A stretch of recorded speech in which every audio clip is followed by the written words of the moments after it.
Hello, I'm David Rives, host of Wonders Without Number. In each episode, we talk about breaking discoveries in science, which reveal that our Creator, the God of the Bible, has left a pattern of His fingerprints throughout the universe. Check out our other resources at davidrives.com. Sign up for email updates to have encouraging nuggets sent straight to your inbox. Subscribe to our free monthly magazine and like us on Facebook for daily inspiration and education regarding science and the Bible.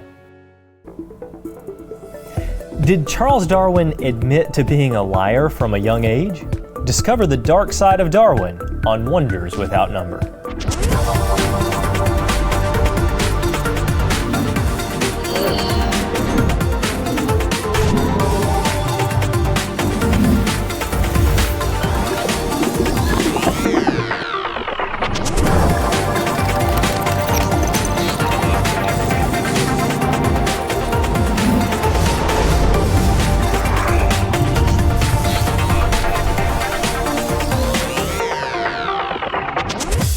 Welcome to Wonders Without Number. I'm David Rives, and today we want to inform and inspire you regarding the wonders we find all around us. An infinite number of wonders that point us directly to our Creator, the God of the Bible.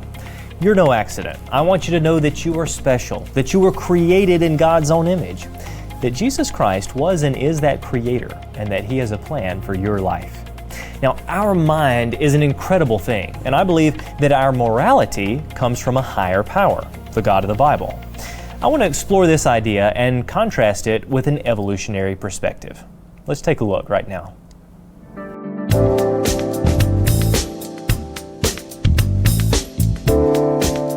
Why should you believe in creation and not evolution? I mean, scientifically speaking, haven't we proven that evolution is a fact? Well, the word evolution can mean a lot of different things today. One way it's frequently used is to describe the supposed process by which a single-celled organism slowly over millions of years turned into every living thing we see today. This is probably what most people think of when they hear evolution. Now, if this idea is true, then everything had to have evolved at some point, including immaterial things such as human moral consciousness. But this poses a question. You see, evolution is supposedly a naturalistic process that works on material such as DNA. So how does a completely naturalistic process evolve moral consciousness, something that's completely immaterial? This question is a puzzle for many evolutionists. William Provine, an evolutionist and biology professor at Cornell University, once said that one of the implications of evolution is that no ultimate foundations for ethics exist, no ultimate meaning in life exists, and free will is merely a human myth. So if humans are just the product of evolution, we're nothing more than highly evolved animals. And our brains are nothing more than chemical reactions. So how can anyone hold someone accountable for simply behaving according to chemical reactions in their brain? But human experience clearly shows us that we should be held accountable for our actions. Most evolutionists would agree that if someone murders another person, he should be punished. The question is why? If man is nothing more than another animal, how can we be held accountable? After all, no one punishes a lion for killing a gazelle or an eagle for snatching a trout from a stream. What makes humans so different? Some evolutionists will argue that society defines morality. For example, as an American society, we've decided that murder is wrong, so it's wrong. But this can't be correct. Other societies, such as Nazi Germany or radical Islamic groups today, believe that murder is perfectly acceptable if it accomplishes their purpose. To be consistent with the idea that ethics are decided by society, an evolutionist would have to admit that murder is okay for these societies, but just not for ours. We intrinsically know that murdering millions of people in death camps or detonating bombs and killing civilians is morally wrong. Morality simply can't be decided by what a society thinks. A consistent evolutionist would have to admit that there's no such thing as a universal moral ethic in his ideology. And yet most evolutionists certainly would not admit to this. They're being inconsistent with their worldview. But the creation worldview does not have this problem. The Bible, the Word of our Creator, Yeshua of Nazareth, provides a foundation for morality. We were created in the image of God. We're not animals. As our Creator, only God has the right to set the rules, and He holds us accountable to them. In the book of Romans, we read that God has put His law in our hearts. In other words, we have moral consciousness because God's law is in our hearts. The Bible also explains why no one can live a perfectly moral life and why we see death and suffering. In the book of Genesis, we read that God created a perfect world. But the first people, Adam and Eve, rebelled against God. They introduced sin into the world, and now we all sin and fail to live up to God's law. But Jesus Christ, our Messiah, stepped into history living a perfect, sinless life and died on the cross, taking the penalty for our sin upon Himself. He then rose from the dead and offers forgiveness and eternal life to all who will believe. The evolutionary, naturalistic worldview cannot account for the existence of morality. But creation, as we find in the Bible, explains why we have a moral conscience, why it's broken, and why we can have hope, and where we can find forgiveness. Just one more scientific reason that you shouldn't believe in molecules to man evolution.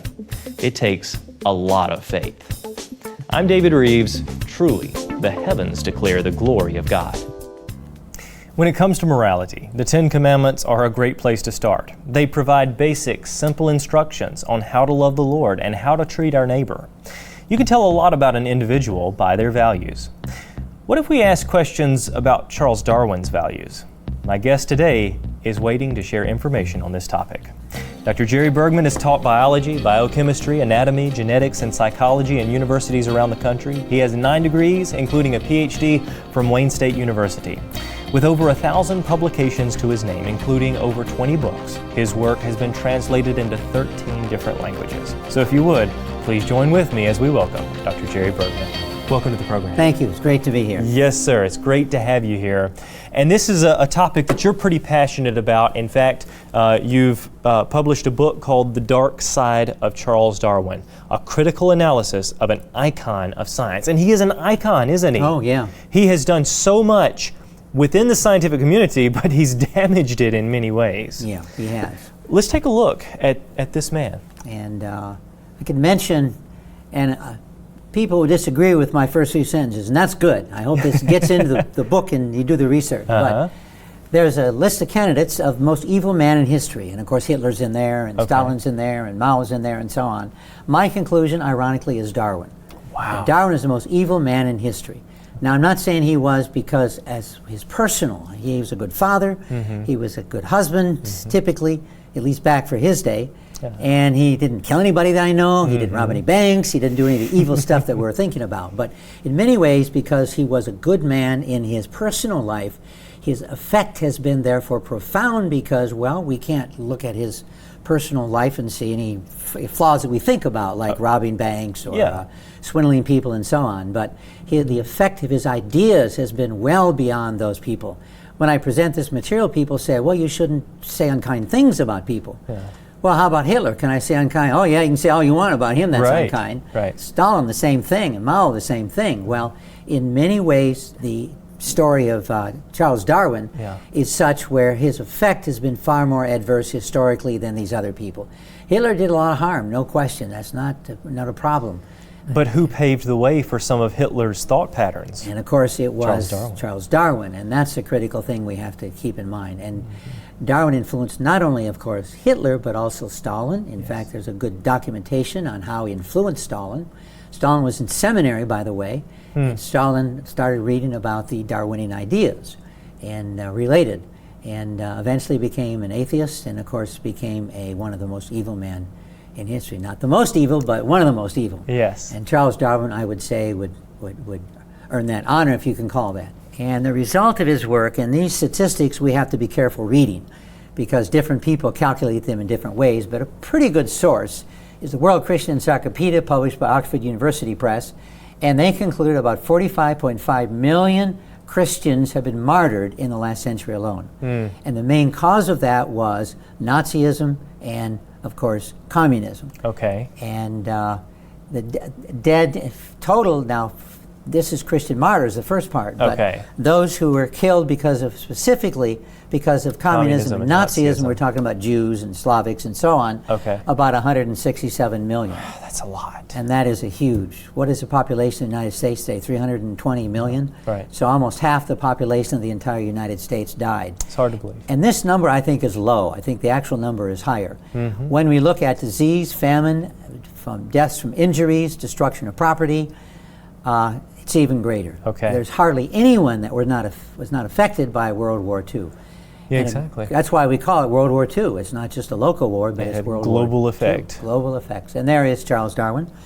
And when you look at these pictures, when I look at them, you see what? Well, what do you see? A happy man? It is very grim, very dark, it seems. I don't know. Very angry. Yeah. He looks very, very angry. And that maybe says something about him. What was his major goal? Well, his major goal was to develop his idea to replace God, to murder God, as he himself said once in a letter. And to develop a theory to murder God, well, you need a theory that's religious. God explains the existence of the creation. Therefore, to develop a theory, another theory that explains the existence of creation, that by definition would also be religious. Or as I prefer to use the term, worldview. So religion gives us a worldview, and Darwin gave us a worldview. Okay. And there was Darwin as a young man and his sister.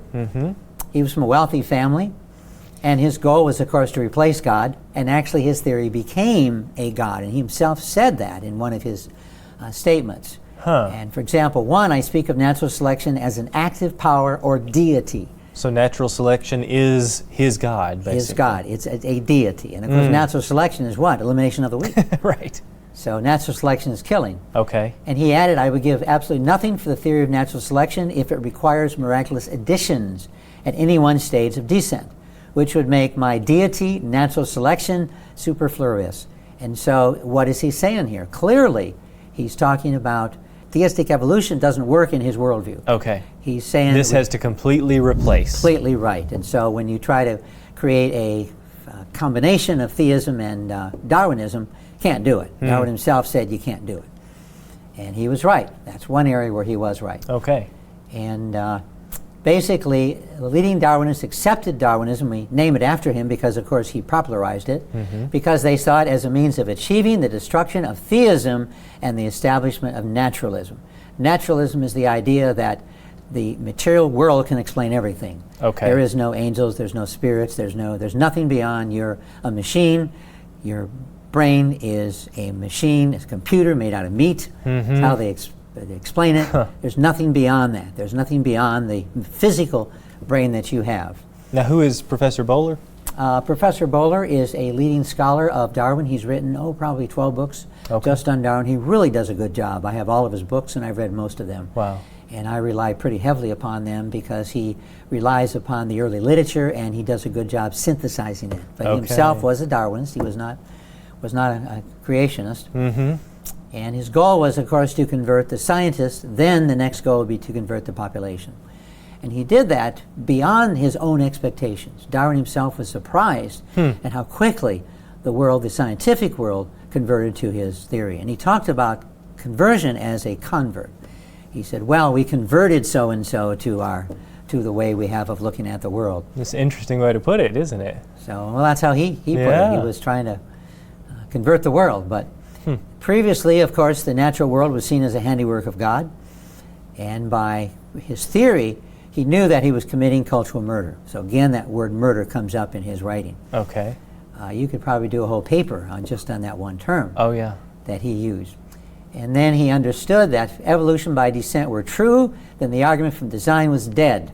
And that was what he was trying to do, was kill the argument from design. That's his murder again. And all that went with it. What went with it? Well, the existence of a personal God, free will, life after death, immutability, moral laws, and ultimate meaning in life. So those are all the things he was trying to destroy. Free will we tend to forget about. Yes. But he really was stressing that free will is ended if indeed his theory is correct.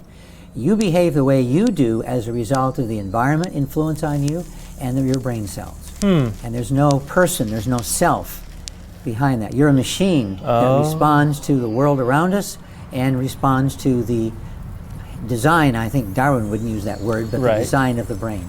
And so he wanted to eliminate free will. And that surprises people because that's something that most people feel, well, of course I have free will. I Right.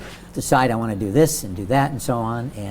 But he's contributing everything to the natural. The natural will. Everything. Including free will. We don't have free will. Okay. And therefore, why punish criminals? Because what they did was not a result of free will.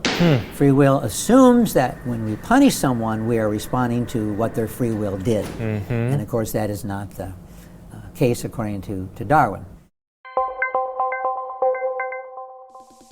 Hi, I'm David Rives, host of Wonders Without Number.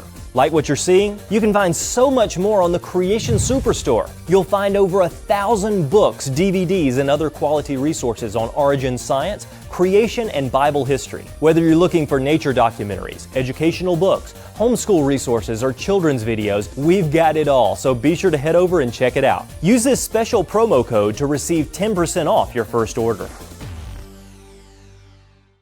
And ultimate meaning in life. Now, he recognized meaning because one scientist said, well, there's meaning in life, I'm hungry, let's have lunch. So that's proximate meaning. Okay. But ultimate meaning, he of course rejected. There was Right. no ultimate meaning in science. And therefore, the conclusion that no ultimate, let me stress that word, purpose exists in the universe, and that is a logical result of Darwinism, which is held by many, if not most orthodox evolutionists today. Okay. You always have evolutionists who equivocate and say, well, there's a God behind it all, and so on, but that's difficult to do. And the end conclusion was, as Richard Dawkins says, the selfish gene. So he, and by the way, he sold millions of copies of this book, The Selfish Gene, and this edition here is the 30th anniversary edition, Wow. which is still in print, but basically what he was saying was that we exist for the purpose of our genes. We are gene machines. Okay. Genes basically, they keep us going. They motivate us. So we are slaves to the genes. We have selfish genes.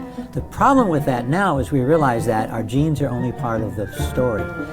We talk about a concert, for example, a symphony orchestra, and it's made up of many, many parts. Well, now we realize the genome is part of an orchestra in the same way it's made up of many parts. And the parts are not just the physical genes, but also controlling factors, epigenetics, control factors that we're now only becoming aware of. So genes are only part of the whole system. They're an important part, but they're only part of it. So without the hardware, the genes, which would be the software, is useless. So it takes both the hardware and the software to produce people. And something beyond that, which I could just briefly mention, an acquaintance of mine, he had a set of twins, which one twin, which he was a doctor for, one of the twins had literally less than half of her brain. Really? So one had a complete brain, the other had literally less than half of her brain. And he showed me the x-rays, the CT scans. It showed indeed a huge area was black, and that was where there was no part of the brain. Wow. It was not there.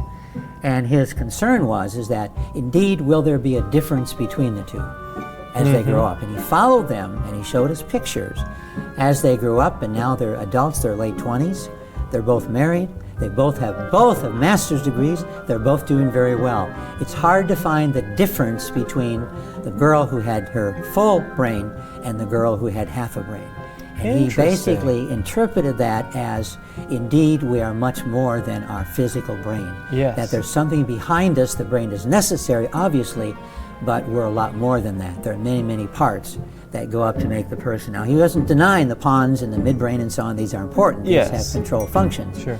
But he's saying that the part of the brain that we normally see as us, gives us our personality, this one girl wasn't there. And he said, personality-wise, the two girls were both equally successful, did equally well. And to him, and he went beyond this, of course, but to him, it says that we are more than just a brain computer made out of meat, that we're really beyond that. There's a person there, there's a self there. And that's something Darwin denied, and that's something Dawkins denied. There is no person there, there's no self there.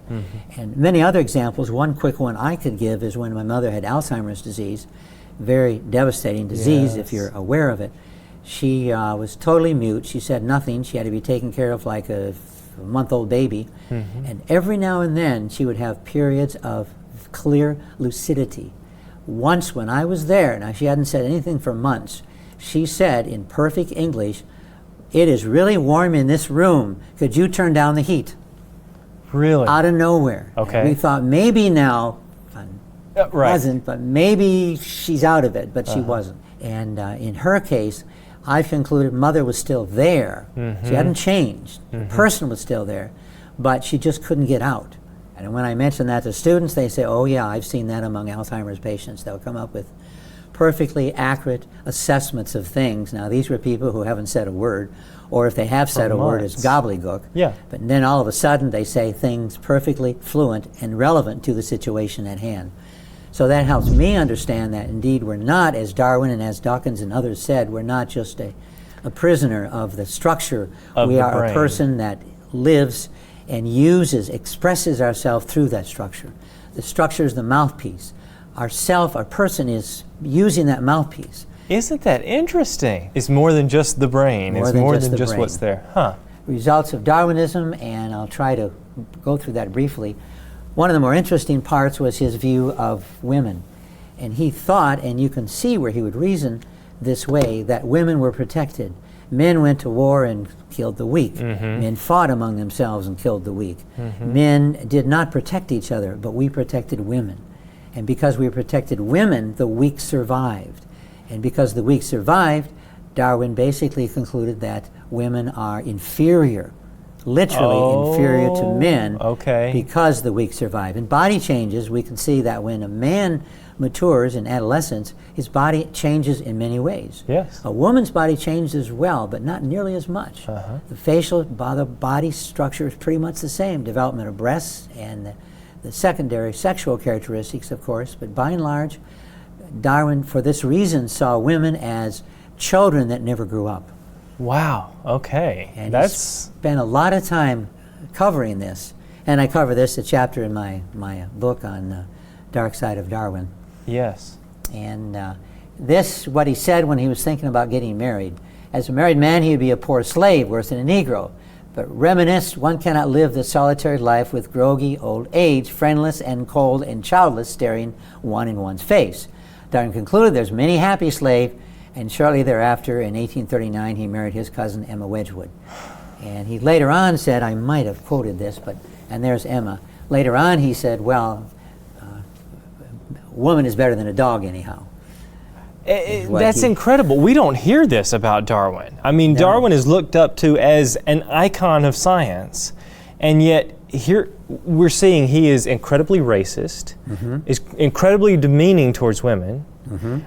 There's this dark side that we don't know about. And talk about sexist. Today he would be, he would probably have 30 women throwing potatoes at him. Yes. For what he said. But anyway, there's Emma, and this is the house he had. Okay. He had a lot of money, and Emma was a Wedgwood, so he was able to marry into the wealthy Wedgwood pottery factory. So, and he himself was fairly wealthy because Darwin's father, Robert Darwin, was a medical doctor who was quite successful. And he inherited an income from his father and his wife's income.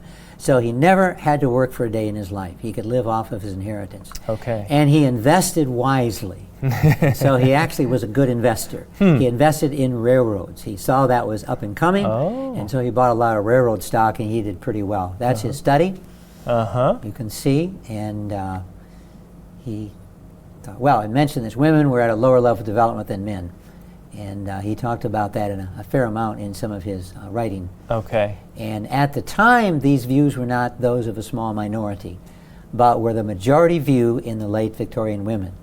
So when people say the Victorian era was sexist, that's really true. It was incredibly sexist. But a lot of it had to do with some of his ideas. Now, he didn't originate those, but he sure reinforced them. Okay. He enormously reinforced them. Race, talked about that briefly in other talks, but he believed the lower race, which was blacks, would go extinct, and he opposed helping the sick. This is a female Hottentot, and this is a female gorilla. And I haven't seen a gorilla that looks like that, and I haven't seen a Hottentot. When I was in Africa, I didn't see a Hottentot that looked like that at all. Right.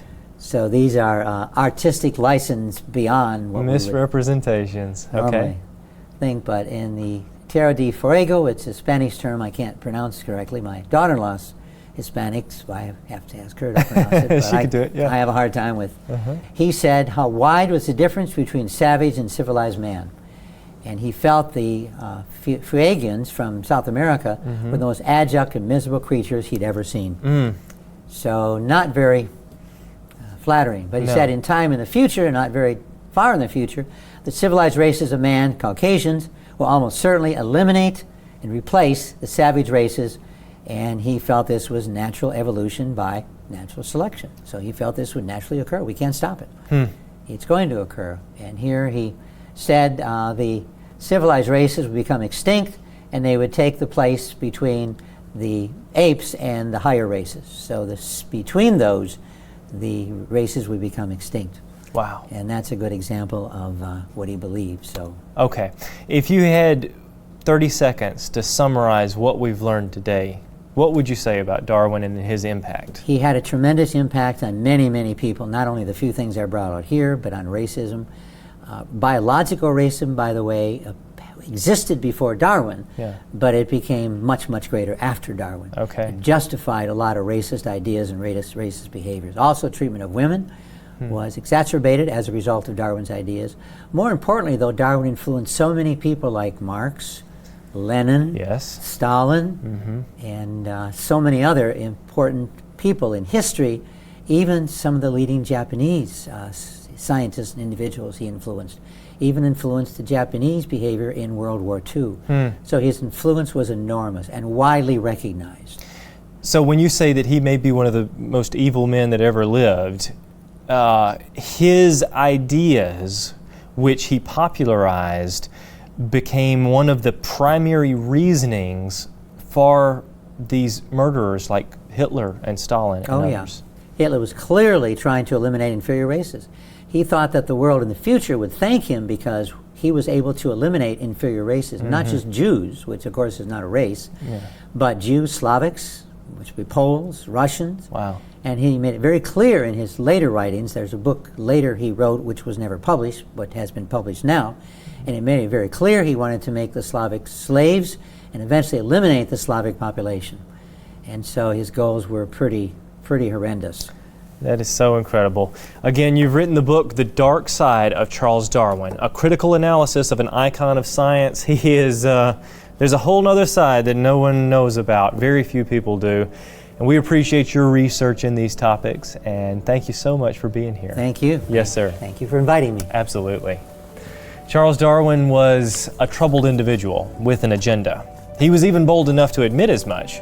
But that's not the mark of a true scientist. While there is always bias, science should be about objectively looking at evidence. Darwin's dishonesty is just one attribute of sinful mankind, and nothing more can be expected in this fallen world. But when we receive Jesus, our Messiah, He will provide us with His Holy Spirit to help counter our fleshly nature.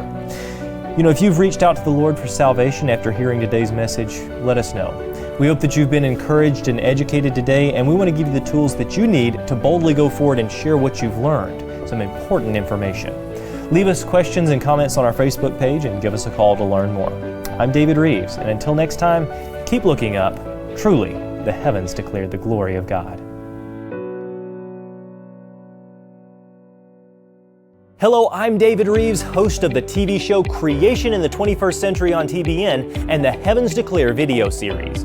Each week we talk about breaking discoveries in science which reveal that our Creator, the God of the Bible, has left a pattern of His fingerprints throughout the universe. Engage with other like-minded believers through the Creation Club. This website offers thousands of articles written by scores of authors in multiple languages. Sign up to get our free monthly magazine delivered to your door. Want more? Genesis Science Network is our free 24/7 TV network, reaching millions of people around the world on internet, Roku, Fire TV, and mobile devices.